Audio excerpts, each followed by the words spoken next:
কত ফিসাব বেড়া দেখবি হাসরাই লইব কেয়ামতের ময়দান, গামছা লাগাইয়া হাসরাইতে থাকবো, মুড়িদের আসাইয়া থাকবো।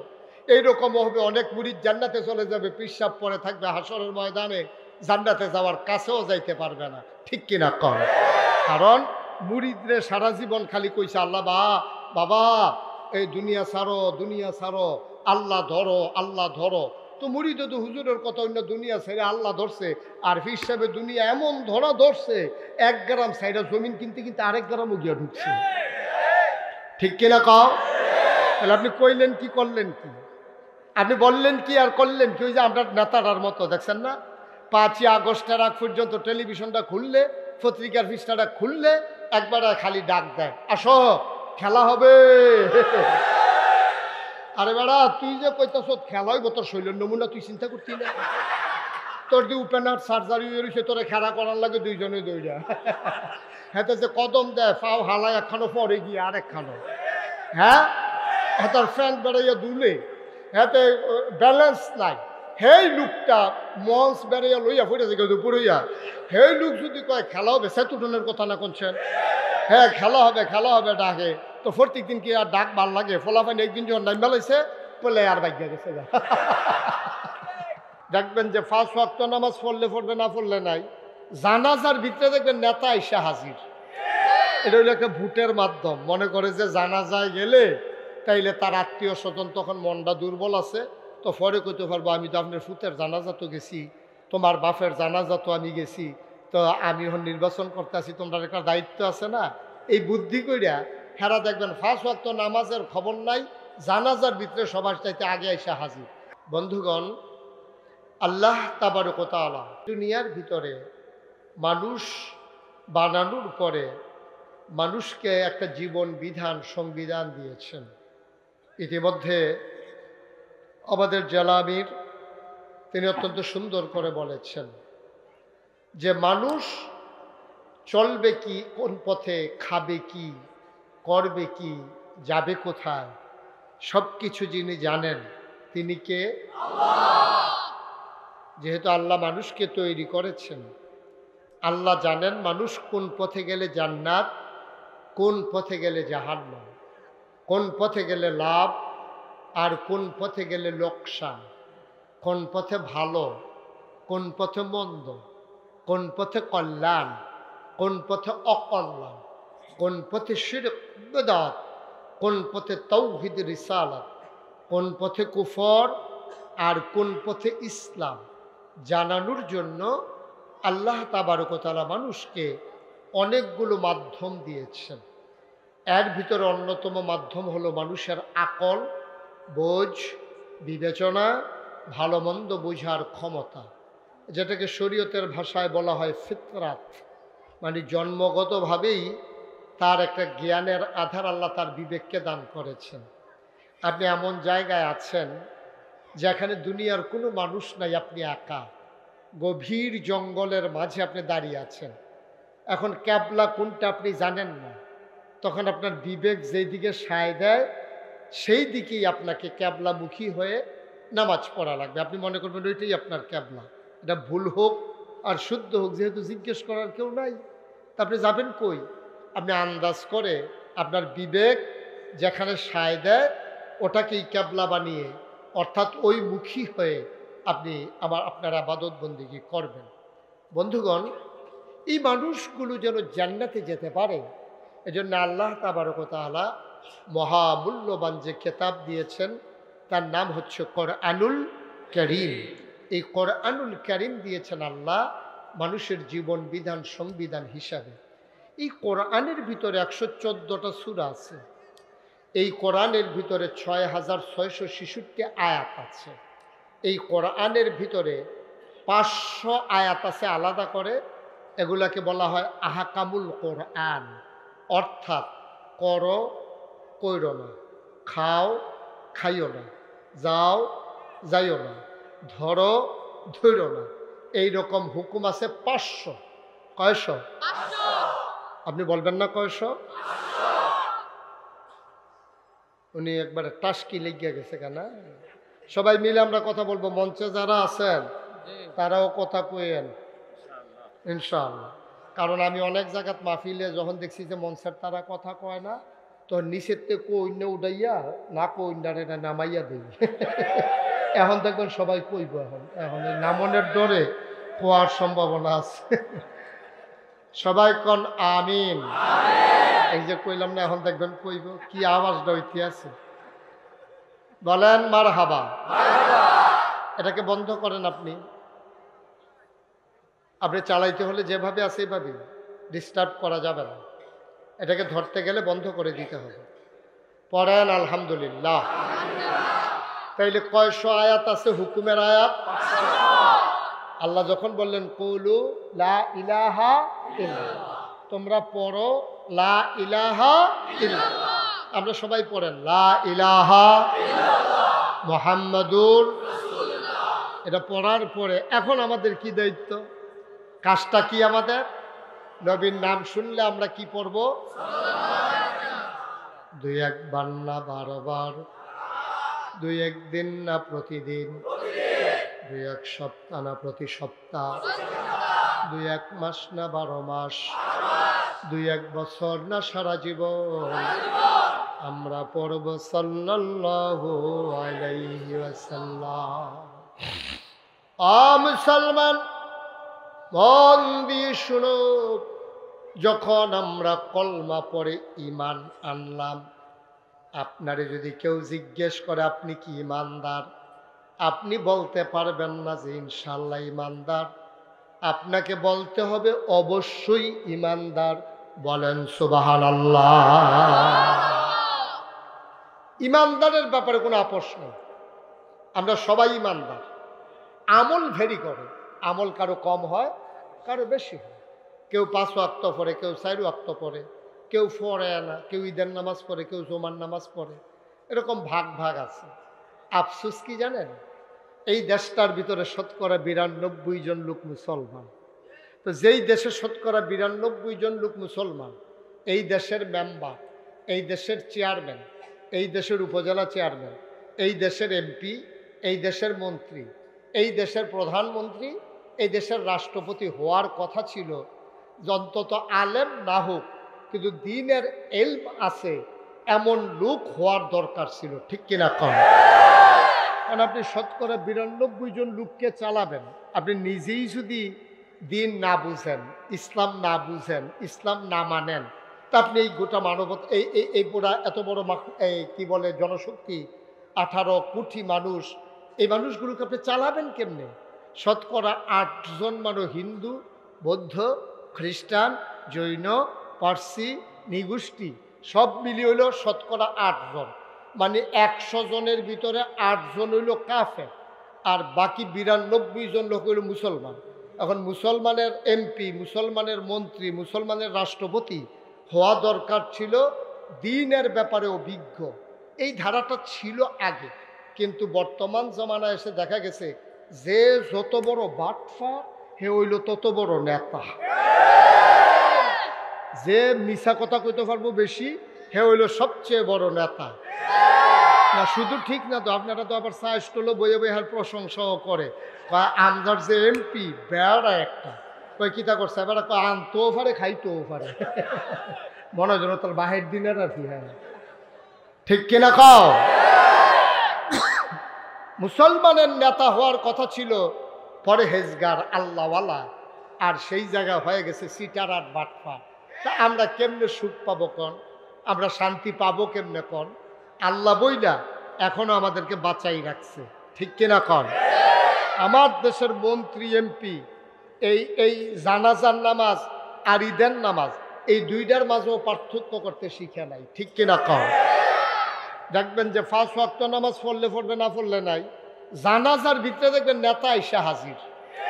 এটা হইল একটা ভোটের মাধ্যম। মনে করে যে জানাজায় গেলে তাইলে তার আত্মীয় স্বজন তখন মনটা দুর্বল আছে, তো পরে কইতে পারবো আমি তো আপনার ফুতের জানাজা তো গেছি, তোমার বাপের জানাজা তো আমি গেছি, তো আমি এখন নির্বাচন করতে আসি, তোমরা একটা দায়িত্ব আছে না। এই বুদ্ধি কইরা হেরা দেখবেন 5 ওয়াক্ত নামাজের খবর নাই, জানাজার ভিতরে সবার চাইতে আগে আইসা হাজির। এবার আপনারা চাঁদপুর দক্ষিণ, এই চাঁদপুরের মানুষ অধিকাংশ হইল পরহেজগার মানুষ। আমাদের এলাকায় বাড়ির সামনে এমনভাবে বাউন্ডারি করা নাই, কিন্তু আমি নানার বাড়িতে যখন আসতাম তখন দেখতাম যে একেবারে সুপারি গাছের বাইল দিয়ে হইল, নারিকেল গাছের ডালা দিয়ে হইল, আপনার কোনো মতে পুরান টিন দিয়ে হইল, তার একটা বাউন্ডারি দেয় যেন মহিলাদেরকে দেখা না যায়। কিন্তু আপনার পর্দার ব্যবস্থা আছে বাংলাদেশে এই দক্ষিণ অঞ্চলে, কিন্তু ওইদিকে চাঁদপুর, নোয়াখালী, লক্ষ্মীপুর এই এলাকাগুলোতে, কুমিল্লা, ব্রাহ্মণবাড়িয়া, বরিশাল এগুলোর সাথে তো বেশি, এই অন্তত এই এলাকায় পর্দার ব্যবস্থা ভালো। বরিশালের কথা তো তারা তো লঞ্চে আইতে যাইতে কেডায় কার লোকে ঘুমাই রইছে খবরও নাই। দেখা গেছে যে এই রাইতের বেলা লঞ্চের ডেকের ভিতরে যার জন্য ঘুমাইতেছে, কার মাথা কার ফাও কি একটা কারবার যাইতে আছে। এই হিসাবে চাঁদপুরের তারাও কিছু অংশ পাইছেন আপনারা, যারা ওই লঞ্চে যাতায়াত করে আর কি। এই লঞ্চে যাতায়াতের কারণে পর্দা পুশিদার সাংঘাতিক ব্যাঘাত ঘটে আমার দৃষ্টিতে। কারণ ডেকের ভিতরে যখন পুরুষ মহিলা সারা রাত তো আর জেগে থাকা যায় না, এই কারবারটা হয়ে যায় যে এই খলত মলত হয়ে যায়, পুরুষ মহিলা ভেদাভেদ আর রাখা যায় না। কিন্তু এই চাঁদপুরের মানুষ, নোয়াখালী, লক্ষ্মীপুরের মানুষ আলেম প্রিয়, এবং এখানে আলেমও বেশি, ইসলাম প্রিয়। কিন্তু আপনি আফসুস খেয়াল করে দেখবেন, ঈদের নামাজ কারে কয়, জানাজার নামাজ কারে কয় বুঝা না। ওই যে জানাজা পড়বো যে নেতায় 5 ওয়াক্ত নামাজ পড়বো না পড়লে নাই, এলাকাত মানুষ মারা গেছে, এলাকার এজেন্ট ফোন দিছে, স্থানীয় যে নেতা ফোন দিয়ে কয় ওই যে অমুকে তো মারা গেছে, যে বুটের বাক্স লইয়ে দৌড় দিছিল আপনার লেগিয়া, এতে তো মারা গেছে। কোথায় না কি কহ, কত তো যাও না লাগে, যেহেতু তো বাক্স লইয়ে দৌড় দিছে, তো সাংঘাতিক মান্যত করছে, যে ফইটা ফাও ভাঙছিল হেতে নি কহ হাতে। এখন এইবার রওনা দিছে ঢাকার থেকে আসতে গিয়া তারা হুড়ার লাগিয়া ওই যে আপনার দাউদকান্দির দিক দিয়া নতুন যে একটা রাস্তা হয়েছে ওইটা দিয়া রওনা দিছে আইসা সিরাজসর, হ্যাঁ ওই দিক দিয়ে আসার সময় সে জ্যামে পড়ে গেছে। এখন জানাজা হইল বাদ জুহর, সে এখনো মতলব আইসা বুঝতে পারে নাই, এদিক দিয়ে জুহরের নামাজ হয়ে গেছে, কর্মীর এদিক দিয়ে ধমকাইতে আছে তাড়াতাড়ি তাড়াতাড়ি। এখন হ্যাঁ তাড়াতাড়ি করে রওনা দিয়ে আইসা যখন বাবুরহাট আসছে তখন কয় যে জানাজা কিন্তু দিয়ালাইতে আসি, কয় বাবুরহাট আইসা পড়ছি সামান্য একটু, এই কর্মীরা গিয়া সেটা হুন্ডা লইয়া দাঁড়াই রয়েছে, আন্যা বেড়ারে দাঁড় করাই দিছে।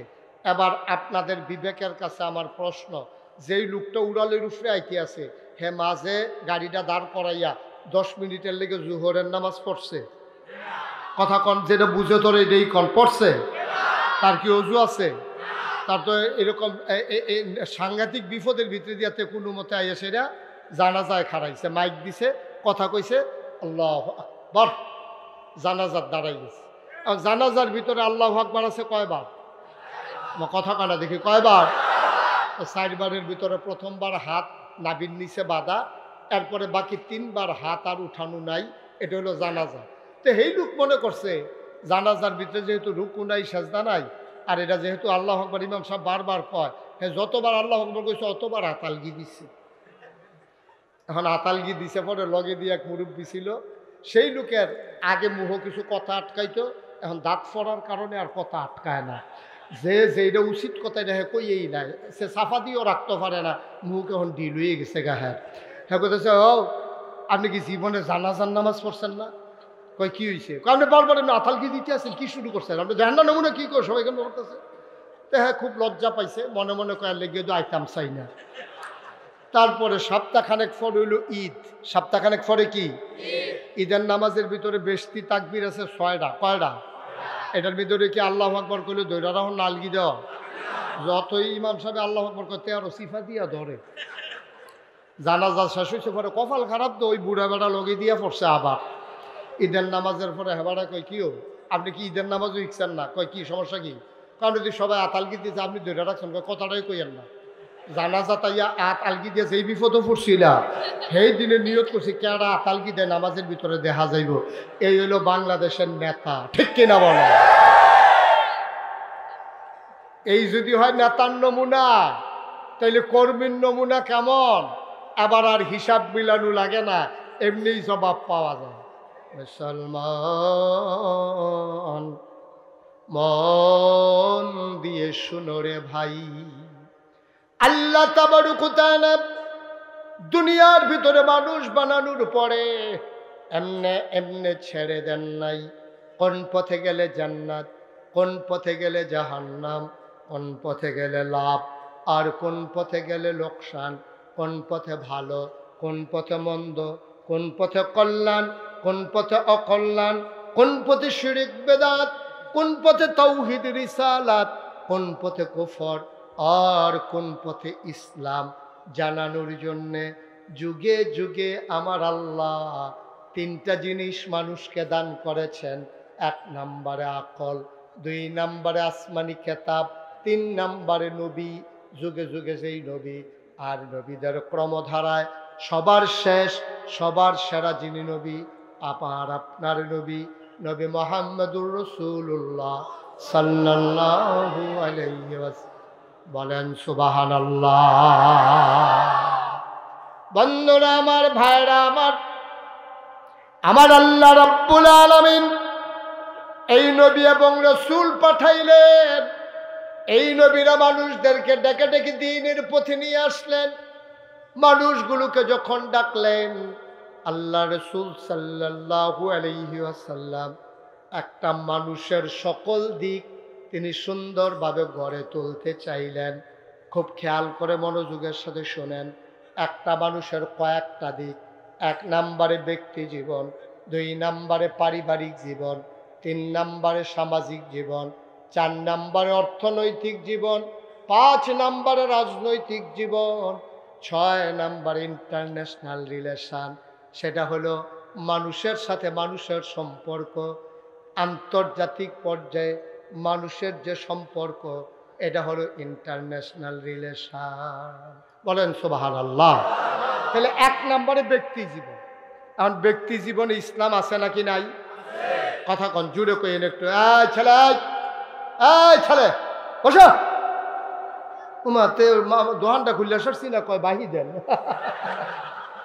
ওয়াজটা শুরু করছি না, হাতে উঠালেছি কি রে, তাই মনে করছে অন্য হুজুর। সিফা দিয়া বইয়া থাও, তুমি নমুনা দেখতেছো না কি যাইতে আছে। হ্যালো,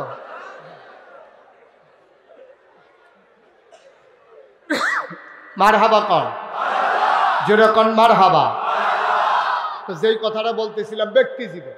ব্যক্তি জীবন মানে কি? শুধু আমি, এটার কই ব্যক্তি জীবন। আমি মুশতাক ফয়েজ, এই যে হুজুর, এই আমরা হইলাম ব্যক্তি জীবন, যার যারটা তারটা। এখন ব্যক্তি জীবনে ইসলাম আছে নাকি নাই? ব্যক্তি জীবনে মানুষের 2টা অংশ, একটা হচ্ছে সুরিপু আর একটা হচ্ছে কুরিপু। প্রতিটা মানুষের মাঝে 2টা জিনিস বাস করে। প্রতিটা মানুষ একটা প্রাণী, এটার ভিতরে মনুষ্যত্ব বাস করে, আবার পশুত্ব বাস করে। যেমন শিয়াল, কুকুর এটাও প্রাণী, মশা, মাছি এটাও প্রাণী। আপনি মানুষ, আপনিও প্রাণী। পার্থক্যটা কি? পার্থক্য হলো প্রাণ থাকলে প্রাণী হয়, মন না থাকলে মানুষ হওয়া যায়। আমরা যেহেতু মানুষ, আমরা পশু প্রবৃত্তিকে দমন করে পশুত্বকে বিসর্জন দিয়া মনুষ্যত্বের বিকাশ ঘটানো, এটাই হলো মানুষ। সুবহানাল্লাহ বলবেন না? তো ব্যক্তি জীবনে আপনি মনুষ্যত্বের বিকাশ ঘটাবেন কেমনে? যেমন লোভ, এটা একটা সহজাত প্রবৃত্তি। লোভ সব মানুষের মধ্যে। আমি যে ফিরসা, আমার ভিতরেও আছে। উনি যে প্রিন্সিপাল হুজুর, ওনার ভিতরেও আছে। কেউ এর কম লুবে ধরে, কেউ এর বেশি লুবে ধরে, কেউ এর 100 টাকা দিয়ে পানিতে নামন যায়, আর কেউ এর না হলে 1 লাখ লাগে আর কি। নামতে বাধ্য সবাই, ঠিক কিনা? তো এটার থেকে ফিরে আসতে হলে আপনাকে কি করা লাগবে? আপনার মনুষ্যত্বের বিকাশ ঘটাইতে হবে। আর অন্তরে আপনার একটা জিনিস থাকা লাগবে, এটার নাম হলো আল্লাহর ভয়। এটার নাম কি? কথা বলা ঘুমাই গেছেন সবাই? এটার নাম হলো আল্লাহর ভয়। যার অন্তরে আল্লাহর ভয় বেশি, সে মর্যাদাও পাইছে বেশি। ইন্না আল্লাহি আতকাকুম। তোমাদের ভিতরে পীর সাহেব, লাট সাহেব, মন্ত্রী, এমপি, উজির নাজির, উপদেষ্টা, আমলা কামলা, বদুল্লা, যত মানুষ বলো, ভুইয়া, চৌধুরী, সরকার, কনকার, পেশকার, জমাদার, দফাদার, চকিদার, পাটোয়ারি, নিয়াজি, যত জাতের বংশ আছে, সবার চাইতে মর্যাদা বেশি তার। সে রিক্সাওয়ালা হতে পারে, সে মেথর হতে পারে, সে মুচি হতে পারে, সে ডেলি লেবার হতে পারে। ইন্না আকরামাকুম ইনদাল্লাহি আতকাকুম। তোমাদের ভিতরে মর্যাদা বেশি তার, কলিজার ভিতরে আল্লাহর ভয় বেশি যার। ঠিক কিনা বলো? তোমার অন্তরে আল্লাহর ভয় আছে তো তোমার মর্যাদা আছে। আর তুমি ফিরসাব, কত ফিরসাব বেড়া দেখবি হ্যাসরাই লইব কিয়ামতের ময়দানে, গামছা লাগাইয়া হ্যাসরাইতে থাকবো, মুড়িদের আসাইয়া থাকবো। এইরকম হবে অনেক মুরিদ জান্নাতে চলে যাবে, পিশাব পরে থাকবে হাসরের ময়দানে, জান্নাতে যাওয়ার কাছেও যাইতে পারবে না। ঠিক কিনা কর? কারণ মুরিদরে সারা জীবন খালি কইছে আল্লাহ বাবা এই দুনিয়া ছাড়ো, দুনিয়া ছাড়ো, আল্লাহ ধরো, আল্লাহ ধরো। তো মুরিদও তো হুজুরের কথা অন্য দুনিয়া ছেড়ে আল্লাহ ধরছে, আর হিসাবে দুনিয়া এমন ধরা ধরছে 1 গ্রাম সাইডা জমিন কিনতে কিনতে আরেক গ্রামও গিয়া ঢুকছে। ঠিক কিনা কও? তাহলে আপনি কইলেন কি, করলেন কি? আপনি বললেন কি আর করলেন কি? ওই যে আমরা নেতাটার মতো দেখছেন না, 5ই আগস্টের আগ পর্যন্ত টেলিভিশনটা খুললে, পত্রিকার পৃষ্ঠাটা খুললে একবার খালি ডাক দেয়, আসো খেলা হবে। আরে বেড়া, তুই যে কইতাছ খেলা হইব, তোর শৈলের নমুনা তুই চিন্তা করতি না? তোর যে ওপেনার সার্জারি হয়েছে, তোরে খেলা করার লাগে দুইজনে দৌড়া। হ্যাঁ, যে কদম দেয় পাও হালায় একখানো পরে গিয়ে আর একখানো, হ্যাঁ তার ফ্যান বেড়াইয়া দুলে, হ্যাঁ ব্যালেন্স নাই। হেই লুকটা মঞ্চ বেড়াইয়া লইয়া ফুটেছে কেউ পুরইয়া, হেই লুক যদি কয় খেলা হবে, সেতুটনের কথা না করছেন, হ্যাঁ খেলা হবে ডাকে, তো প্রত্যেক দিন কি আর ডাক ভাল লাগে? ফলাফাইন একদিন যখন নাম বেলাইছে বলে আর বাইক গেছে, ফলাফাইন কেনা প্রত্যেক দিন সহ্য হয়? ফলাফাইন হইলো খেলুন না, হেতান দিলে কয় খেলা হবে, তা ফলাফাইনে কত আইয়েন খেলা হবে, কইয়া নাম বেলাইছে পরে হেতে নাই। এখন এক সাইডটা গোল হইতে আছে, হাতে রং সাইডটা আছে, কই থেকে রং চাই কি ভাল লাগে, ভালো যাচ্ছে নাউজুবিল্লাহ বলবেন না? আমরা কইলো কি করলো কি? এখন আমরাও তো এই নমুনা। আমরা দেশের অনেক পিসাব আছে দেখবেন, অনেক সুন্দর সুন্দর নেতা আছে, কথা কয় এত সুন্দর ফেরেস্তার মতো, কিন্তু কাজ করে শয়তানের চাইতে আরো খারাপ। ঠিক কিনা কয়? ডাক দিয়া কয় মদিনার সনদ অনুযায়ী দেশ চলবে। তুমি এদিক দিয়ে মুখে কও মদিনার সনদ অনুযায়ী দেশ চলবে, ওই দিক দিয়ে তুমি আলেম ওলামা দিয়ে জেলখানা ভরে ফেলছো। ঠিক কিনা কয়? মদিনার সনদ তুমি বাস্তবায়ন করবা কারি দিয়া? তুমি আলেম ওলামারে জেলখানায় ঢুকাইছো। তোমরা কি তামাশা কম করছো? তোমরা যখনই দেখছো তোমাদের বিরুদ্ধে কথা যায়, বিশুদ্ধবারে ফোন করেছেন, ইমাম সাহেবরে কইয়া দিছে, হুজুর আমরা অন্য হুজুর লইয়া লাইছি, আপনি আরেকটা চাকরি চাইয়া লাইয়েন। হেই বেড়া মনে করছে 30 তারিখ বেতন পাইলে বউয়ের একটা কাপড় কিনা দিব, নিজে একটা লুঙ্গি কিনবো, সুইটার সেটার হাফ প্যান্ট কিনবো, ফরক কিনবো, হ্যাঁ দুটো আডা কিনবো। আর এই টাইমে ফোন গেছে যে হুজুরের চাকরি নাই, মাসের হইল 29 তারিখ, 30 তারিখ বেতন পাওয়ানোর কথা। হুজুরে যে একটা আহা কইয়া চিল্লান দিছে, এই আডা কি তুমি সহ্য করতে পারছো না? ঠিক কিনা কও? আল্লাহর নবী কয়, যার উপরে জুলুম করা হয় তারে কয় মাজলুম, যে জুলুম করে তারে কয় জালেম। আল্লাহর নবী কয় লা হিজাবা বাইনাহু ওয়া বাইনাল্লাহ, আল্লাহর মাঝে মাজলুমের মাঝে কোনো পর্দা নাই। মাজলুম অর্থাৎ যার উপরে জুলুম করা হয়, ওই মানুষটা যখন আল্লাহ বলে একটা ডাক দেয়, চোখের পানিটা গাল বাইয়া জমিনে পড়তে দেরি, তার দোয়া কবুল হইতে দেরি হয় না। ঠিক কিনা? কত জুলুম তোমরা করেছ, ইমামের চাকরি তোমরা খেয়ে ফেলেছ, মঞ্চের ভিতরে আলেম ওয়াজ করতেছে কোরআনের তাফসীর, বিরুদ্ধে যখন কথা চলে যায় তোমরা মঞ্চ থেকে বেজ্জতি করে আলেম ওলামাকে নামিয়ে দিয়েছ, আলেমের সামনে থেকে মাইক কেড়ে নিয়েছ। তোমরা কম করো নাই। আমি বলেছি যা করেছো অনেক ভালো করেছো, মনে করিল না সবটাই তোমার দেশ, এই দেশ তোমার, এই দেশ আমার, এই দেশ আমাদের। ঠিক কিনা? এই দেশ আমাদের সবার। মন চাইলে বাধা দিবা, মন চাইলে ইমামতি রাখবা, মঞ্চ চাইলে মঞ্চ থেকে বেজ্জতি করে নেমে দেবা। মনে রাখবো যেদিন গেছে একেবারেই গেছে, আর যদি বাধা আসে, বাধা আসবে তো লড়াই হবে সমানে সমান। ঠিক কিনা?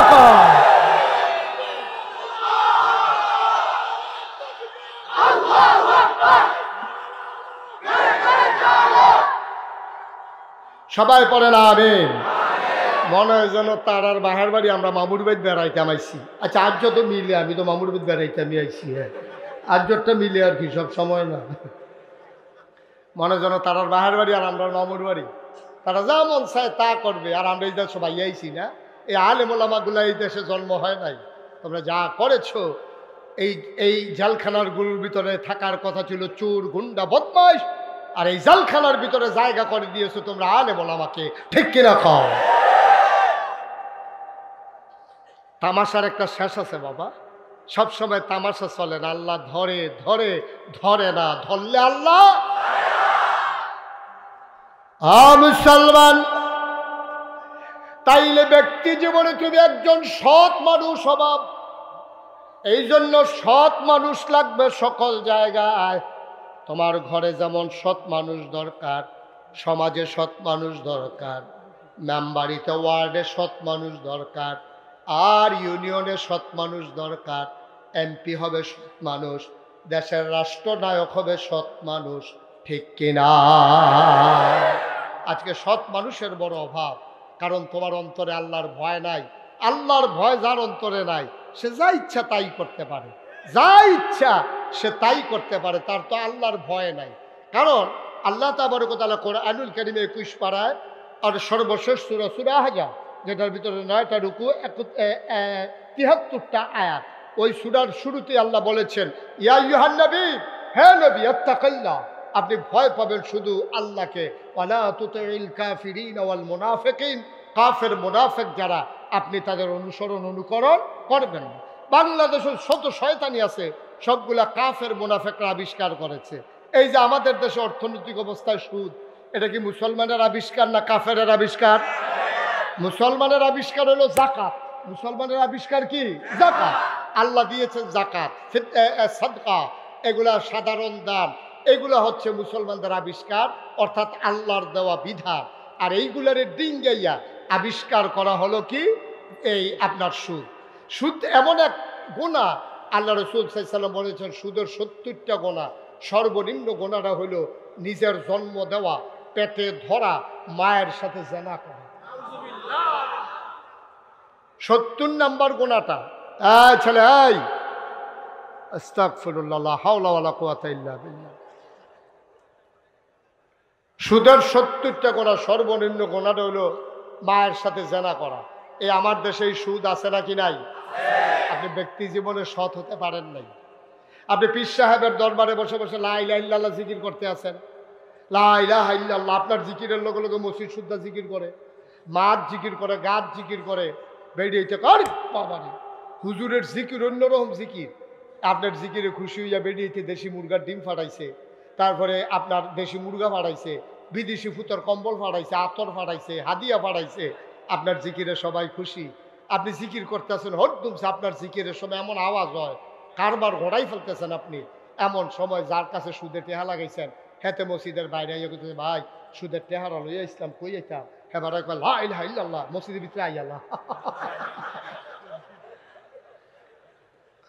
আপনি দিক দিয়ে লা ইলাহা ইল্লাল্লাহ কইতে আছেন, আবার সুদের টেহা লইয়া মসজিদের ভিতরে আইয়াল্লাহ ওনের লেগে ডাকতে আছে। আপনি কেমন পরহেজগার, আপনি কেমন নাকামি শুরু করছে। আপনার ফাইজলামের একটা সীমা আছে। আমিরুল মুমিনিন, খলিফাতুল মুসলিমিন, জান্নাতের সুসংবাদ প্রাপ্ত দ্বিতীয় মানুষ হযরত ওমর রাদিয়াল্লাহু তাআলা আনহুর জামানায় উনি মসজিদে নববীর খুতবা দিতেন। তিনি ছিলেন মসজিদে নববীর জাতীয় মসজিদের খতিব। তিনি যখন জুমার নামাজ পড়া, জুহরের নামাজ পড়াইতে গেছেন, গিয়া দেখে যে একদল লোক নামাজ পড়ে আর বার হয় না। আরে আজব কারবার, নামাজ পড়ে বসে রয়েছে, ওমর কিচ্ছু বলে না। খেয়াল করেন, খুব গভীর মনোযোগ, ঘুরে বসেন, আপনিও ঘুরে বসেন আমার দিকে, চাইতে কষ্ট হইতে আছে। হ্যাঁ, এদিকে চান চান, ঘুরে বসেন।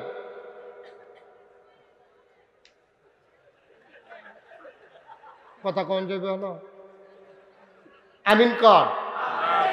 এখন যেই কথাটা বলতেছে খুব খেয়াল, কোন কথাটা বলতেছিলাম মনে আছে কি? হযরত ওমর, মনে নাই? হযরত ওমর মসজিদের ভিতরে জুহরের নামাজ পড়ে বাড়িতেছে, দেখে যে একদল লোক বইয়া রইছে। উনি আর কিচ্ছু বলেন নাই। আসরের সময় গিয়া দেখে আবার এই লোকগুলা বসে রয়েছে, নামাজ পড়ে আর বের হয় না। মাগরিব হয়ে গেল, এবারও বের হয় না। এশা হয়ে গেল, এবারও বের হয় না। ওমর ডাক দিয়ে, এদিকে আসো, বাড়ি গো। ইয়ামেন। ইয়ামেন থেকে আসছো কবে? হয়েছে এই কয়েকদিন। কত মসজিদের ভিতরে কি করো? জুহরের পরেও দেখলাম বের হও না, আসরের পরেও বের হও না, মাগরিবের পরে আসার পরে বের হও না, খাও কই? তাই যে আমরা যে আল্লাহ বিল্লাহ করি, জিকির আজকার করি, আমরা আল্লাহর উপরে ভরসা করে আল্লাহ বিল্লাহ করতে আসি। এইটা দেখা পাশের বাড়ি থেকে মানুষজন আমাদের জন্য খাবার পাঠায়। হযরত ওমর শক্ত ধমক দিলেন, বলতেছো তাওয়াক্কাল তো আল্লাহ, অথচ ভরসা করে রয়েছে হেতারা বাড়ির ডেক্সির দিকে। হেতারা রান্না ফাটাইলে তুমি খাইবা, নাইলে নাই। তুমি বলতেছো আল্লাহ ভরসা, তোমার কেই হুকুম দিছে যে তুমি কামাই রোজগার বাদ দিয়া মসজিদে বৈশা বৈশা ওই অন্য মানুষ খাবার দেবে এই আশায় তোমারে বসে বসে জিকির করার জন্য অনুমতি কে দিছে? নামাজ শেষ হয়েছে, ফান্তাশিরু ফিল আরদ, তুমি জমিনে বের হয়ে যাও, জমিনে বের হয়ে তুমি চাষাবাদ করো, তুমি কৃষক চাষাবাদ করো, তুমি ব্যবসায়ী ব্যবসা করো, তুমি দোকানদার দোকানদারি করো, তুমি অফিসে চাকরি করো অফিস করো, তুমি হুজুর তুমি মাদ্রাসায় ডিউটি করো। তোমার কে দায়িত্ব দিছে জুহরের পরে বৈশা রইছো মসজিদে, আসরের পরেও বৈশা রইছো মসজিদে, মাগরিবের পরেও বৈশা রইছো মসজিদে? তুমি কামাই রোজগার করো কখন? তুমি খাও কোত্থেকে? কই যে মাইনসে দেয় আল্লাহর উপরে ভরসা করে বইয়া রইছি, হ্যাঁ তার আমরা জিকির হই না, তসবি তাহালিল হই না, তার আইন আমরা সাইদা সাইদা দেয়, আমরা আল্লাহর উপরে ভরসা করে বসে রয়েছি। ওমর কয় মনে একটা মুখে একটা, এই দুই ধরনের কথা বলবা না। তোমাদের ভরসা আল্লাহর উপরে না, তোমাদের ভরসা হলো মানুষের ডেক্সির ভিতরে, ঠিক কিনা কম? তোমাদের ভরসা হইলো তারা দিলে তোমরা খাইবা, আর না দিলে তোমরা না খাইয়া থাকা লাগবে। এই জন্য মাইদে মেয়েদে চিল্লান দিয়ে আল্লাহ কয় যেন বাইরের তারা হুনে হুন্ডে যেন খানা বানায়। কে দিছে এই অনুমতি? কামাই করো, রোজগার করো, বসে বসে খাওয়ার কোনো সুযোগ নাই। ইসলাম এটাকে সমর্থন করে না।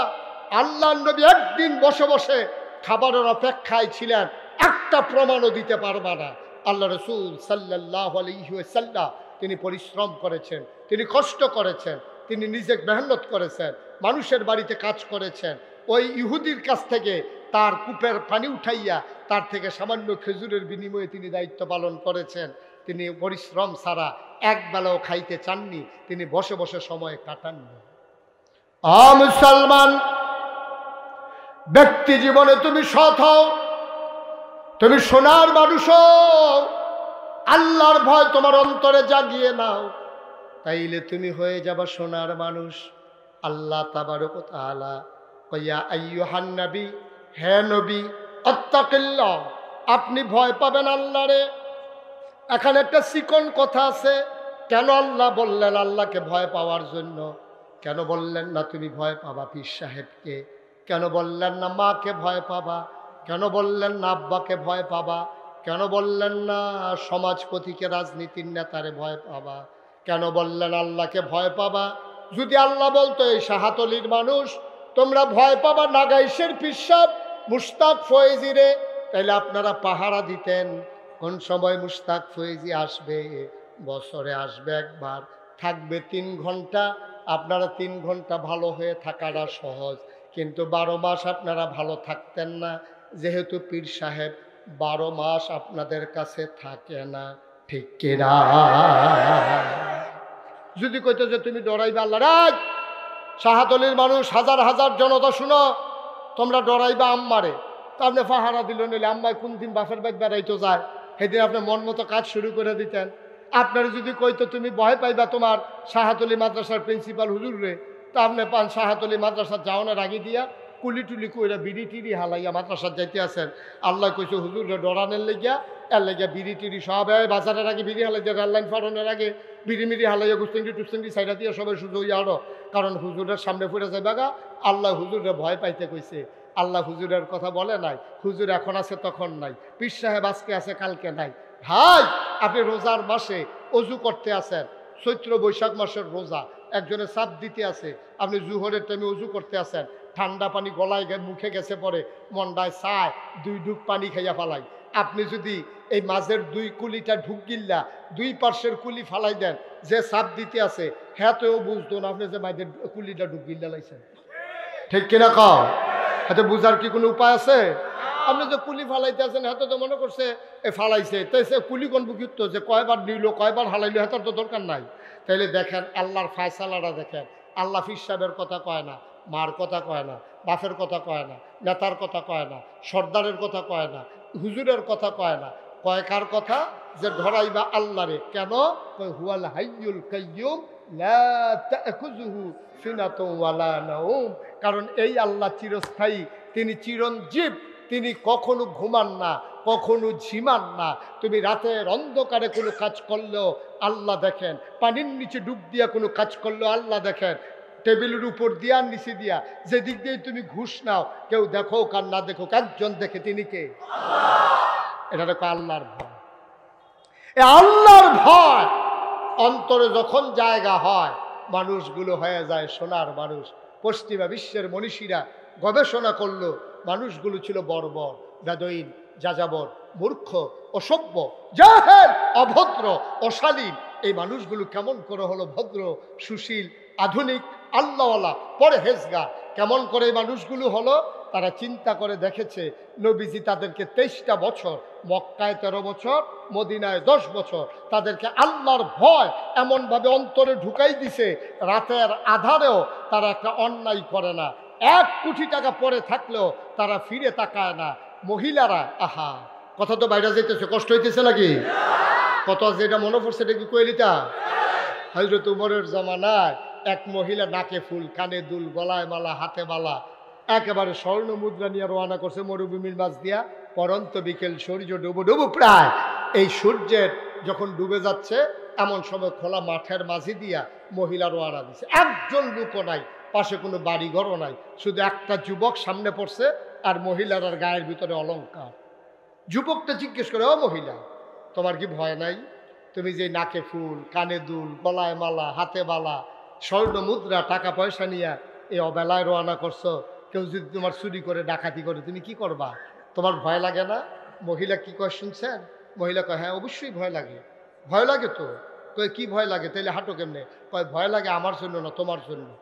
কারণ আমার জন্য কি? আমি তো জুয়ান মানুষ, আমার লগে কোনো সম্পদ টম্পদ নাই, আমারে তোমার ভয় পাওয়ার কি আছে? আমি ভয় পাবো কি করতে? তোমার জন্য আমার এই ভয় লাগে। তুমি যে আমার এই ভয়টা দেখাইছো, আমি আল্লাহ আল্লাহ করে যদি উমরের কাছে বলতে পারি, তোমার চোখ যে আর চোখের জায়গায় থাকবে না, এই ভয়টা আমি পাইতেছি। সুবহানাল্লাহ বলবেন না? বানানো গল্প না, মুখরোচক ইতিহাস না। মহিলা অলংকার পরে রাস্তার মাঝ দিয়ে হেঁটে গেছে, চোখ তুলে তাকানোর কেউ সাহস পায় নাই, কারণ তার অন্তরে ছিল আল্লাহর ভয়। ঠিক কিনা বলো? ওমর আইন করে দিলেন, যদি কেউ মদ পান করে, যদি কেউ নেশা করে, তারা 80টা দৌড়া মারা হবে, আমার হাত থেকে তারে কেউ বাঁচাইতে পারবে না। ওমর আইন করে দিলেন, সবাই তার মদ ছেড়ে দিলেন, নেশা ছেড়ে দিলেন। আজকে অবাক বিস্ময়ে তাকিয়ে দেখি, বাংলাদেশের যুবকগুলারে তৈরি করার দায়িত্ব ছিল সরকারের। আজকে সরকার আমার যুবকগুলারে পরিকল্পিতভাবে আজকে ধ্বংস করে দিয়েছে। ঠিক কিনা? পরিকল্পিতভাবে নেশার সামগ্রী একবারে সহজ করে দিয়েছে। হাত বাড়াইলেই নেশার জিনিস পাওয়া যায়, ফেন্সিডিল, ইয়াব্বা, আঞ্জা দিয়া গাঞ্জা খায় আমরা ফলাফল। ঠিক কিনা কও? যা মন চায় তাই করে, যা মন চায়। এই যুবকদের সামনে নেশার সামগ্রীগুলো তুলে ধরা হয়েছে। ভাই, আপনি খেয়াল করে দেখেছেন, এই যুবকগুলোরে গড়ে তুলবেন আপনি, আর আপনি এগুলো ডেস্ট্রয় করে দিচ্ছেন, ধ্বংস করে দিচ্ছেন। লেখাপড়া তো ঝেটিয়ে পিটিয়ে আপনাদের এলাকার উনিও তো যেই কারবার কইরা দিছে, লেখাপড়ারে বেড়াত লাগাই দিছে। সাদ্দর বিছানি শিহায়, সাদ্দর কেমনে টান টান করে বিছান যায় এইটা শিহায়, আলুর ভর্তা কেমনে বানায় শিহায়, ঘর ঝাড়ু দেয় কেমনে এটা শিখায়। মনে হয় যেন আমরা বেডিতে আগে ঘর ঝাড়ু ছাড়া হত্যা রয়েছে, সাদ্দর তো বিছাইতে পারছো না, সাদ্দর থুবাইয়া এটারে বালিশ বানাইয়া হত্যা আসিল আগের তার। সাদ্দর বিছানো শিখায়, তারপরে আলুর ভর্তা বানানো শিখায়, তারপরে আপনার কিভাবে রান্না বান্না করা লাগবে এইসব শিখায়। অথচ মনুষ্যত্বের বিকাশ ঘটানোর জন্য, আল্লাহর ভয় অন্তরে তৈরি করার জন্য সব ডেস্ট্রয় হয়ে গেছে, ধ্বংস হয়ে গেছে। মাদ্রাসা শিক্ষার তো করে গজব করে দিচ্ছে। মাদ্রাসা শিক্ষা কিচ্ছু নাই, কিচ্ছু ছিল না মাদ্রাসা শিক্ষায়, সব কিছুকে ধ্বংস করে দেওয়া হয়েছে। ছেলে মেয়েদেরকে কিভাবে অবাধে বিচরণ করা যায়, কিভাবে তাদের বেহায়াপনা আরও বাড়ানো যায়, লজ্জা শরম কেমনে ভেঙে দেওয়া যায়, এগুলো পরিকল্পিতভাবে শেষ করে দেওয়া হয়েছে। মানব চরিত্রকে ধ্বংস করে তাদেরকে ধ্বংসের দ্বার প্রান্তে পৌঁছে দিয়েছে। ঠিক কিনা বলেন? যে উমরের কথা বলছিলাম, কথা মনে আছে তো নাকি? ওমর জানিয়ে দিয়েছেন, কেউ যদি আমার হাতে ধরা পড়ো যে তুমি নেশা করেছো, ধরা পড়ো, খবর আছে 80 দৌড়া। কয় দৌড়া? আমার কথা কেন, কয় দৌড়া? ওরা বুঝে ফেলছে যে 80 দৌড়া মানে কেয়ামত, 80 দৌড়া মানে কেয়ামত, এটা তারা বুঝে ফেলছে। এখন বুঝে ফেলে তারা করছে কি, এখন সবাই মট্টর ছেড়ে দিয়েছে। হযরত ওমর রাদিয়াল্লাহু তাআলা আনহু একদিন হাঁটতে হাঁটতে হাঁটতে হাঁটতে বর্ডার বেল্টে সীমান্ত এলাকায় পৌঁছে গেছেন। পৌঁছে যাওয়ার পরে আরেক মদখুর হাতে মনে করছে, যদি মদ সহ ধরা পড়ি তাহলে খবর আছে, পাহাড়ের সিফা সাফাত গিয়ে দুইটা টান দিয়ে আই। হ্যাঁ, মদ লইয়া, মদের বোতল লইয়া রওনা দিছে পাহাড়ের দিকে, আর উমর ঘুরতে গেছে পাহাড়ে। আল্লাহর কুদরত, সুবহানাল্লাহ বলবেন না? সামনাসামনি পড়ে গেছে। হ্যাঁ, তার সামনে মদের বোতল, হাতের মদের বোতল, আর উমরের হাতের ভিতরে চামড়ার চাবুক, যেটা শাসনের দণ্ড। দুইজন মুখোমুখি আইসা পড়ছে। ওই যুবক যখন দেখছে উমর আসতেছে মদের বোতল হাতে, যুবকটা এত ভয় পাইছে, মানে ভয়ে থরথর করে কাঁপতেছে যে এখন আমাকে কে বাঁচাবে। তখন যুবকের মনে আসছে একজনই বাঁচানোর মতো আছেন, তিনি কে? কথা কয় না, তিনি কে? যুবক এবার আল্লাহ বলে একটা ডাক দিলেন, ও মাওলা, ও রব্বে কারীম, যার কেউ নাই তার তুমি আল্লাহ ছো। খালেস অন্তরে যখন মানুষ তওবা করে, পাহাড় পরিমাণ গুনাহ নাকি তুমি মাফ করে দাও। আমি গুনাহগার গোলাম তোমার, আমার সাহায্য করার মতো কেউ নাই গো আল্লাহ। আমি তোমার কাছে ভিক্ষা চাই, তুমি বিশ্বাস করো আমি খালেস অন্তরে তোমারে ডাক দিলাম। এটার ভিতরে কোনো ভনিতা নাই, কোনো নাটক নাই, কোনো অভিনয় নাই, এটা আমার প্রকৃত ডাক।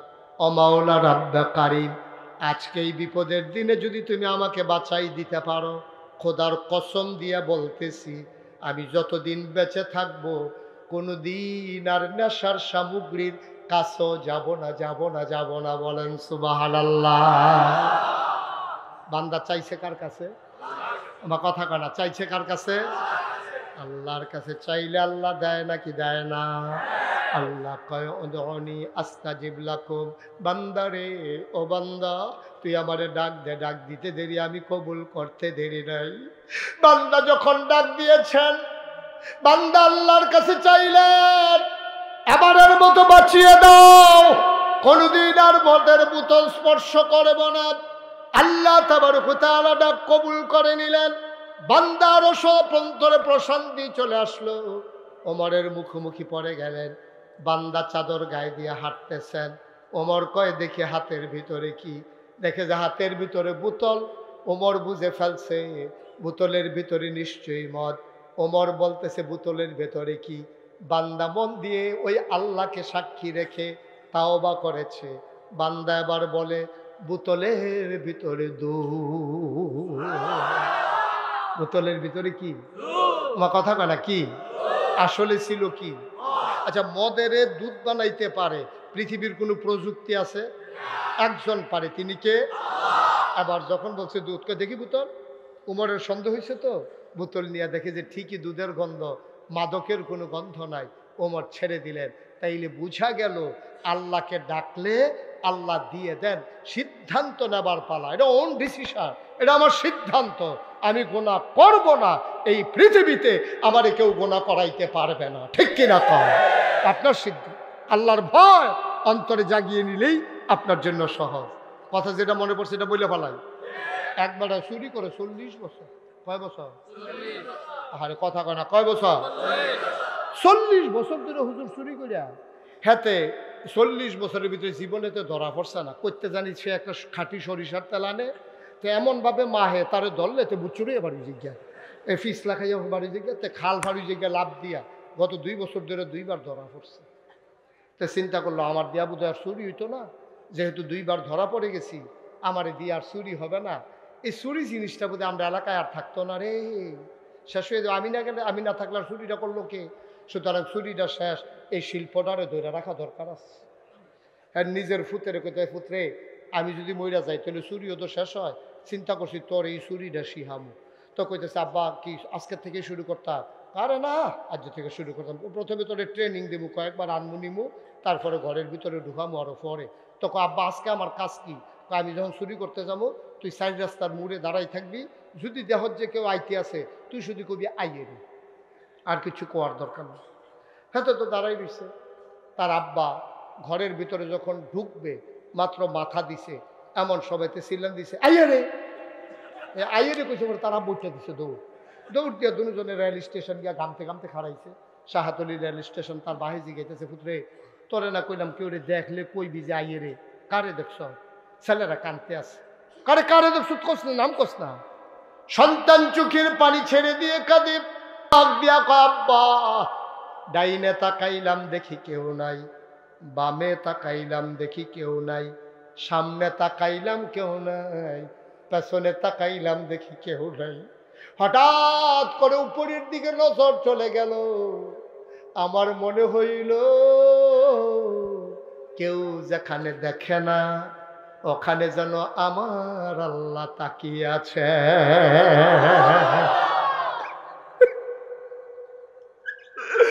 আমার মনে হইল আমার আল্লাহ যেন তাকিয়ে আছে। এই জন্য আমি চিৎকার করেছি। এবার সন্তানকে জড়াইয়া ধরছে বাবা। বাবা কান্দে আর কয় 40টা বছর চুরি করলাম, চৌকিদার পাহারা দিলাম, পুলিশ পাহারা দিলাম, ঘরের মালিক পাহারা দিলাম, কোনোদিন আল্লাহর কথা মনে আসলো না। তোরে আইনা ভালোই লাভ হইছে, আজকে তুই আমারে আল্লাহ চিনাই দিস। বাপ্পাটা কাতে ধরে ধরে বাড়িতে যায়, মহিলা দৌড়াইয়া বেরো হয়ে আসছে, আজকে কি চুরি করছেন দেন। বাবা কান্দে আর কয়, স্বামীটা কান্দে, ও বিবি আজকে মহামূল্যবান একটা জিনিস চুরি করেছি। কই দেন না কি জিনিস, কানের জিনিস না গলার মালা না হাতের মালা। এবার চোর ডাক দেয়া কয়, বিবি গো কানের দুল, হাতের বালা, গলার মালা কিচ্ছু আনতে পারি নাই, তবে মহামূল্যবান একটা জিনিস আনছি। কই রাখছেন? কইটা যে কোনো জায়গায় রাখা যায় না, এটা রেখেছি আমার অন্তরের ভিতরে লুকিয়ে।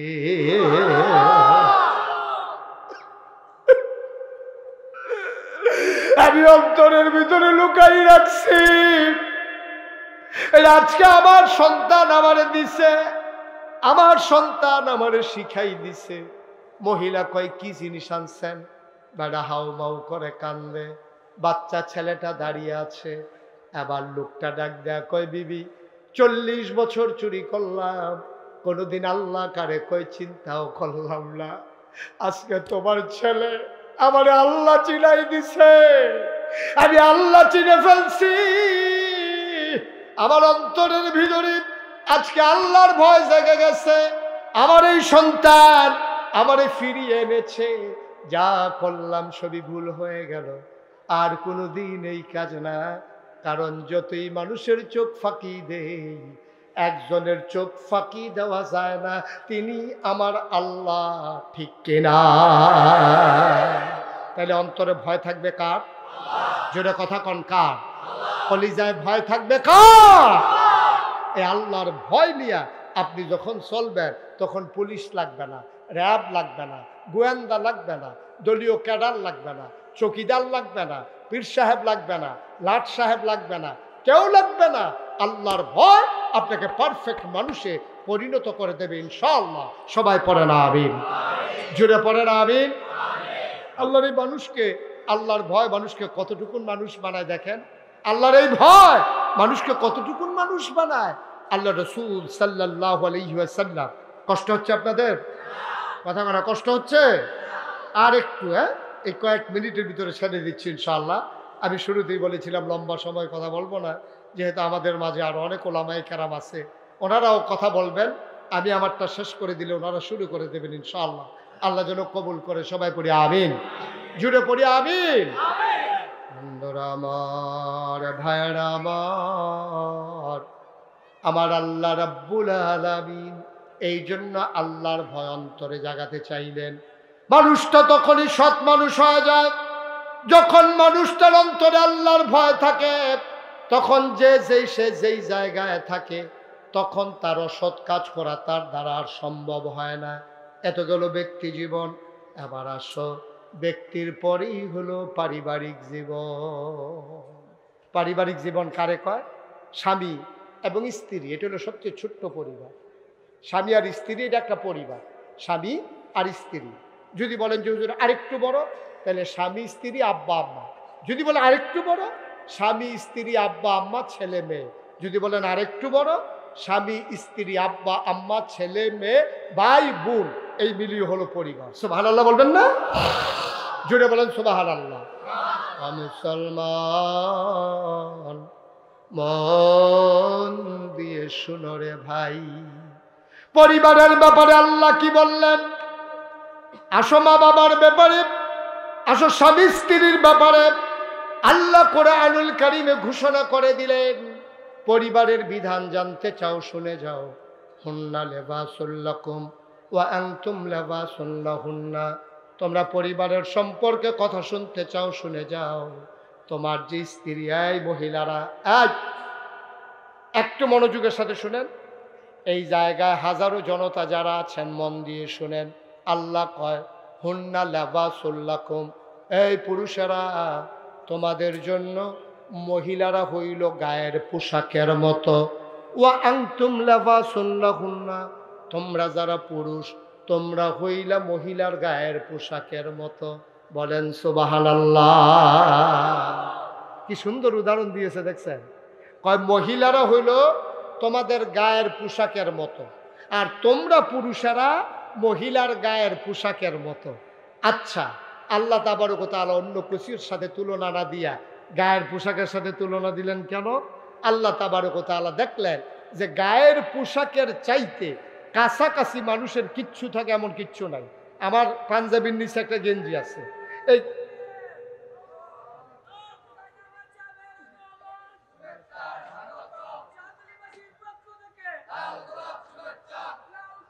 আচ্ছা ঠিক আছে, ওকে, আর লাগবে না, হয়েছে। হ্যাঁ, সবাই করেন আমিন। আমার ভাই ইনশাআল্লাহ চলে আসছেন, তারপরে ইনশাআল্লাহ এই 2-1 মিনিটের ভিতরে আমি ছেড়ে দিচ্ছি ইনশাআল্লাহ। আল্লাহ যেন কবুল করে, সবাই পড়েন আমিন, জুড়ে পড়েন আমিন, আরো জুড়ে। যেই কথাটা কই হুজুর কই আছেন না? হ্যাঁ, থাকেন সাইয়েন আবার নি জানগা। আমিন কর, জোরে কর। আল্লাহ কি বললেন? এই কথাটা যেটা বলতেছি এই আয়াতটা, এই 2টা কথা বলেই আমি শেষ করে দেব। হুন্না লিবাসুল লাকুম ওয়া আনতুম লিবাসুল লাহুন্না। আল্লাহ বলছেন এই সব মহিলা যারা, তারা হলো পুরুষের জন্য গায়ের পোশাকের মতো। ওয়া আনতুম লিবাসুল লাহুন্না, আর তোমরা পুরুষেরা মহিলাদের গায়ের পোশাকের মতো। এটা কেন তুলনা দিলেন? যে আমার পাঞ্জাবির নিচে একটা গেঞ্জি আছে, এই গেঞ্জিটা আমার সাথে যেমন করে জড়িয়ে আছে, আর কোনো জিনিস আমার সাথে এমন করে জড়িয়ে নাই। তাইলে গায়ের পোশাকের সাথে আল্লাহ এই জন্য তুলনা দিয়েছেন, তোমরা স্বামী স্ত্রী পরস্পরের গায়ের পোশাকের মতো। খুব মনোযোগের সাথে শুনেন। কয় গায়ের পোশাক 3টা কাজ করে। একটা হলো মানুষের লজ্জা ঢেকে রাখে। আমাদের পোশাক আমাদের লজ্জা স্থানগুলো ঢেকে রেখেছে, কথা কি বুঝতেছেন? তো গায়ের পোশাক মানুষের লজ্জা ঢেকে রাখে, 1 নাম্বার। 2 নাম্বারে গায়ের পোশাক মানুষকে আরাম দেয়। 3 নাম্বার, গায়ের পোশাক মানুষের ইজ্জত বাড়ায়। ঠিক কিনা কন? এই জন্য স্বামী স্ত্রীকে গায়ের পোশাকের সাথে তুলনা করা হয়েছে। পুরুষ মহিলার, মহিলা পুরুষের, ইনস অ্যান্ড আউট, প্রকাশ্য গোপন, যত গোপন গোপন জিনিস আছে, স্ত্রী স্বামীরটা গোপন রাখে, স্বামী তার স্ত্রীরটা গোপন রাখে। স্বামী ঘুমাইতে গেলে তার লুঙ্গি কোথায় উঠে যায়, তার নাক কেমন ডাকে, তার অবস্থা কি, এটা কেউ জানে না, স্ত্রী যতটুকুন জানে। এটা আমি জানি না, উনি আমারটা জানে না, আমারটা উনি জানে, কিন্তু আমার স্ত্রী সব জানে। ঠিক কিনা কর? আমি যে নাক ডাকি, যেহেতু আমার দাম্পত্য জীবনে স্বামী স্ত্রী একসাথে ঘুমোতে যায়, তখন স্বামীরটা স্ত্রী জানে, স্ত্রীরটা স্বামী জানে। তাইলে এটা গোপন, এই ইজ্জত আর লজ্জা, কাপড় যেমনে নিজের ইজ্জত ঢেকে রাখে, লজ্জা ঢেকে রাখে, ঠিক স্বামী স্ত্রী একজন আমরা আরেকজনের লজ্জা ঢেকে রাখবো। কিন্তু আফসুস কি জানেন? আফসুস হলো আমাদের সবচেয়ে বড় আফসুস আমাদের এইটাই, আমরা এই লজ্জা ঢেকে রাখবো দূরের কথা। তো নতুন বিয়ে হয়েছে, ফেসবুকে বউয়ের ছবি দিয়া তারপরে নিচে দিয়া লেহে তোর আর বা বিয়ে দিয়া, সেটা ফেসবুকও সারে। ঠিক কিনা কর? আচ্ছা, এই স্ত্রীটা তো তোমার, স্ত্রীরও দুনিয়ার সবার না। তুমি বিয়া করছো, এই মেয়েটা তোমার বউ হয়েছে, তুমি যে ফেসবুকে ছবি দিলা, ফেসবুক তো একটা পত্রিকার চাইতে আরো জঘন্য জিনিস। পৃথিবীর সব মানুষ এই ফেসবুক দেখে। আমেরিকাতে পত্রিকা পাওয়া যাইতেও পারে, নাও যাইতে পারে, কিন্তু আমেরিকাতেও ফেসবুক আছে, বাংলাদেশেও ফেসবুকে আছে। আপনি যে আপনার বউয়ের ছবি ফেসবুকে দিয়ে দিলেন, এই ফেসবুকের ছবি দেখা আমেরিকাতে ফলাফাইনে মজা মারতে আছে, শক্তি নাউজুবিল্লাহর পরেও বলবেন না? আপনার কি ব্যক্তিত্ব আছে? আপনার পুরুষত্ব আছে মনে হয়? কোন পুরুষ, কোন ব্যক্তিত্বওয়ালা মানুষ যার ন্যূনতম লজ্জা শরম আছে, সে কোনোদিন তার স্ত্রীর ছবি ফেসবুকে দিতে পারে না। ঠিক কিনা? লজ্জা শরম নাই বলেই আমরা এটা পারি, লজ্জা শরম নাই বলেই আমরা এটা পারি। আর এটা কোনোদিন কোনো মুসলমানের সন্তানের দ্বারা সম্ভব ছিল না, অথচ আমরা অবলীলায় এই কাজটা করতেছি। নিজের বউয়ের ছবি ফেসবুকে দিতে আসেন, নিজের বিয়ের উপযুক্ত মেয়ের ছবি ফেসবুকে দিতেছেন। আপনি পারিবারিক জীবনে যেটা ওই হুন্না লাবাসুল্লাকুম ওয়া আনতুম লাবাসুল্লাহুন্না, আল্লাহ তাবারক ওয়া তাআলা কি দিলেন বিধান, আর আপনি করলেন কি? আপনি কি করলেন? এই জন্য আমাদেরকে মনে রাখতে হবে, হযরত আলী রাদিয়াল্লাহু তাআলা আনহু একদিন রাস্তা দিয়ে হেঁটে যাচ্ছিলেন। এমন সময় এক সাহাবা, ওনার বন্ধু, ওনারে জিজ্ঞেস করছে, ভাই কেমন আছেন? আলী বলতেছে, হ্যাঁ আলহামদুলিল্লাহ ভালো আছি। আপনি কেমন আছেন? আলহামদুলিল্লাহ আমিও ভালো আছি। এরপরে লোকটা জিজ্ঞেস করতেছে, আপনার স্ত্রী কেমন আছে? আলীকে জিজ্ঞেস করতেছে। আলী এত রাগ হলেন, চোখ দুইটা তার বড় বড় হয়ে গেল, তার কানের চামড়াগুলো থরথর করে কাঁপতেছিল। আলী বললেন, আল্লাহর হুকুম নাই, এই জন্য তুমি আমার হাত থেকে বেঁচে গেছো। যদি আল্লাহর হুকুম থাকতো তাইলে খোদার কসম আমি একটা কূপ দিয়া তোমার দেহ থেকে কল্লাটা আলাদা করে দিতাম। আমার বউ কেমন এটা জানার অধিকার তোমার নাই। ঠিক কিনা বলেন? চিন্তা করেন, ব্যক্তিত্ব কারে কয়? ব্যক্তিত্ব কারে কয়? এটারে কয় ব্যক্তিত্ব। সুতরাং আসুন আমরা সবাই মিলে আমার এই সোনার বাংলাটাকে একটু সুন্দর করে সাজিয়ে নেই। কাগজে পত্রে সোনার বাংলা না রেখে সকল বৈষম্য দূর করে দিয়ে ক্ষমতার মসনদে যারা আরোহণ করে, একদল মানুষ আঙ্গুল ফুলে বট গাছ হয়ে যাবে, আরেক দল মানুষ খেতে পাবে না। আসুন সাম্যের বাংলাদেশ গড়ি। আসুন কাগজে পত্রে নয়, প্রকৃত অর্থেই সোনার বাংলা গড়ি। আসুন অসৎ মানুষগুলোর জায়গায় আমরা সৎ মানুষদেরকে দায়িত্বে বসিয়ে দেই। আসুন মানব রচিত মতবাদের বিরুদ্ধে আল্লাহর কোরআনের আইন আমরা চালু করে দিই। ঠিক কিনা বলেন? তাহলেই আমাদের জীবন সার্থক, তাহলে আমাদের জীবন সুন্দর। আসুন সবাই মিলে সোনার বাংলা বিনির্মাণে যাই। আর আমরা জানি এ পথে চলতে গেলে টিটকারি হবে, মস্কারা হবে, বুঝে শুনেই আমরা এ পথে এসেছি। আমরা জানি এই পথ কণ্টকাকীর্ণ, এ পথ কুসুমাস্তীর্ণ নয়। এ পথে চলতে গেলে পা হবে রক্তে রঞ্জিত, আর পিছি ডালা পথ হবে রক্তে রঞ্জিত।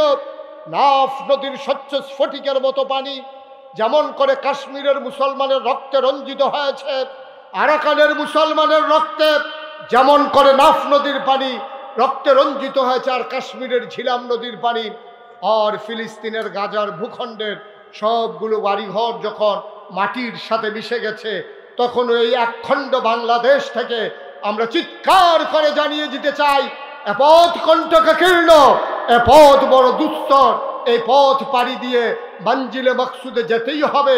সুতরাং সিদ্ধান্ত নিয়েই আমরা নেমেছি, এ পথে চলতে গেলে মামলা হবে, হামলা হবে, জেল জুলুম নির্যাতন হবে, প্রয়োজনে জীবন দেওয়া যাবে, ঈমান দেওয়া যাবে না।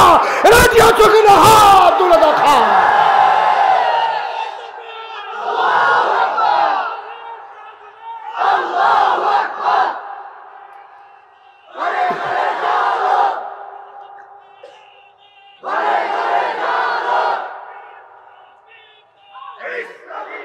ইনশাআল্লাহ কথা হবে আবার ময়দানে, দেখা হবে আবার কোনো এক মাহফিলে।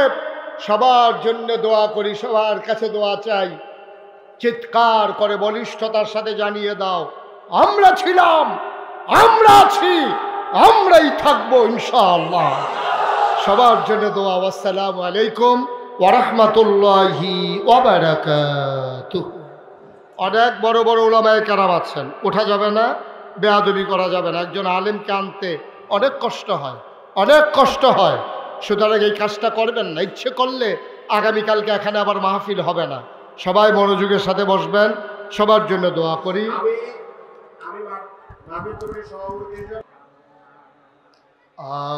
আশিক হইয়া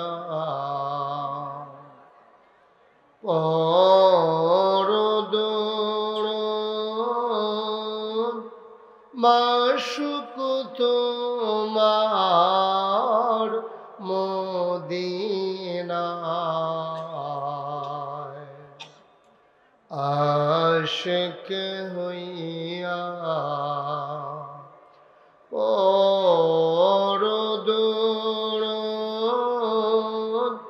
মাশুক তোমার মদিনায়।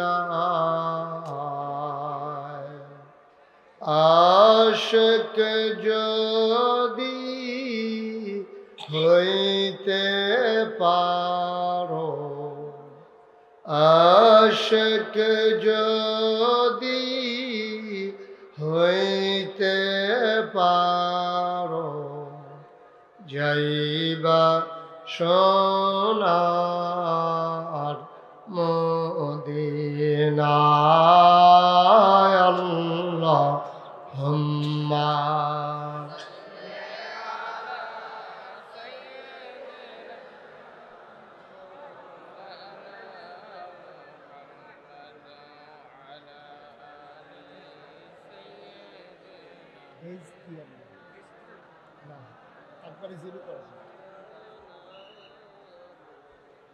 وعلى آل سيدنا مولانا لا إله إلا الله لا إله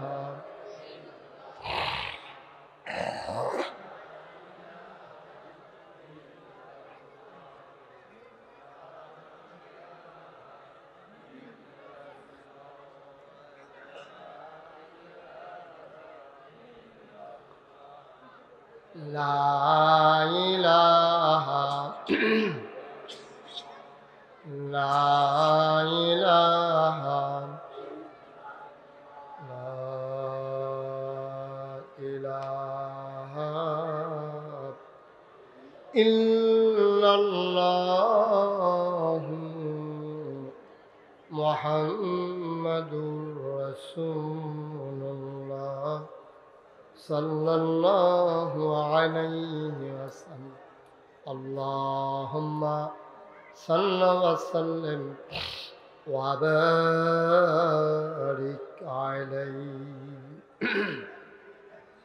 সবাই পড়ি আলহামদুলিল্লাহ। জোরে পড়ি আরো জোরে।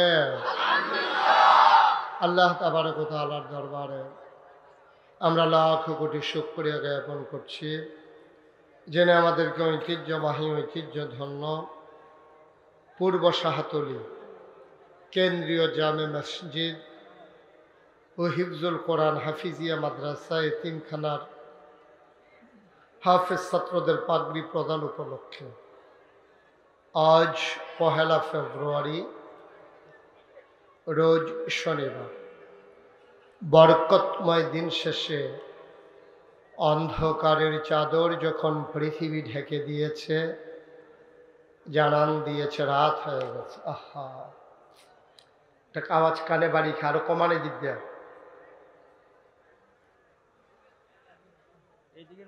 আজকের এই ওয়াজ মাহফিলের সম্মানিত সভাপতি, ঐতিহ্যধন্য দ্বীনি শিক্ষা প্রতিষ্ঠান শাহতলী কামিল মাদ্রাসার সম্মানিত প্রিন্সিপাল হযরত মাওলানা মোহাম্মদ বিল্লাল হুসাইন সাহেব, আজকের মাহফিলের প্রধান বক্তা, আমার পরপর যিনি গুরুত্বপূর্ণ আলোচনা করবেন, আমার হৃদয়ের কাছের মানুষ হযরত মাওলানা মুফতি আমির হামজা।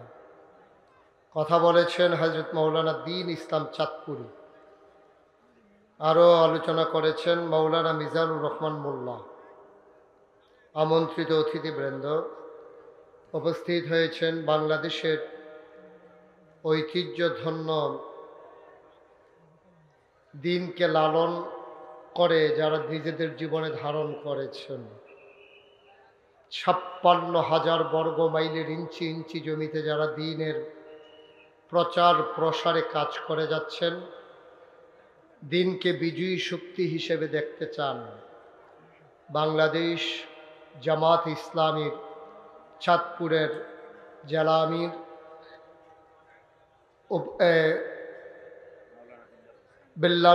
মাওলানা বিল্লাল হুসাইন সাহেব এবং পৌরসভার আমির এবং অন্যান্য পর্যায়ের নেতৃবৃন্দ, উপস্থিত এই এলাকার বিভিন্ন রাজনৈতিক দলের নেতৃবৃন্দ, উপস্থিত বিভিন্ন মসজিদের ইমাম সাহেবান, ওলামায়ে কেরাম, মুরব্বিয়ানে আজম, কলিজার টুকরা যুবকেরা, পর্দার আড়ালের মা ও বোনেরা, সবার প্রতি আমার আবারও আন্তরিক সশ্রদ্ধ সালাম। আসসালামু আলাইকুম ওয়া রাহমাতুল্লাহি ওয়া বারাকাতুহু। চাঁদপুরে তুলনামূলক আমার মাহফিলে আসা হয়েছে কম। মানুষ দুইটা জায়গায় বেশি আপন, একটা হচ্ছে নিজের বাড়ি আর একটা হচ্ছে মামার বাড়ি। নিজের বাড়িতে যত মাহফিল করেছি মামার বাড়িতে আর একটাও করি নাই। এই শাহাতুলি পাইক দিতে আমার নানার বাড়ি। আপনারা কেউ আমার নানা হবেন? নানা নাই, মামুর সংখ্যাই বেশি হয়। মামা নাইলে মামাতো ভাই, নাইলে মামাতো ভাইয়ের ঘরের ভাতিজা, এইরকমই হবে। হুজুর যেই মাদ্রাসার প্রিন্সিপাল, এই মাদ্রাসা থেকে আমার আব্বা লেখাপড়া করেছেন এই শাহাতুলিতে। তো সেই সুবাদে আপনারা আমার আত্মীয়।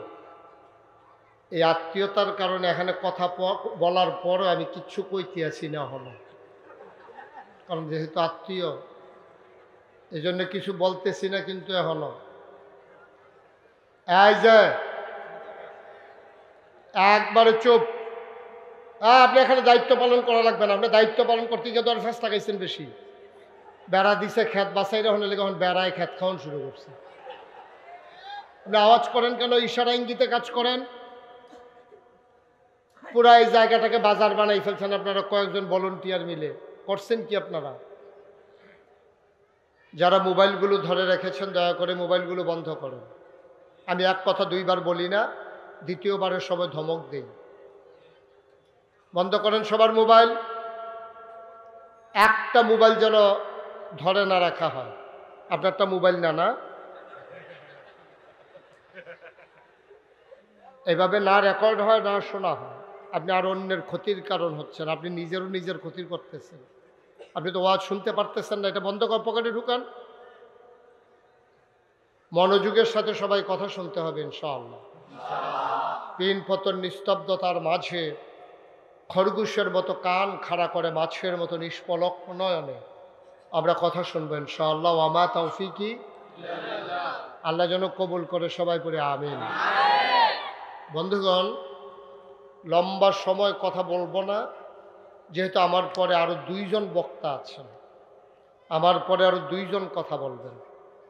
তা আমি যদি লম্বা সময় নেই, ওনাদের জন্য ক্ষতির কারণ হবে, আপনাদেরকেও নির্ঘুম রাত কাটাতে হবে।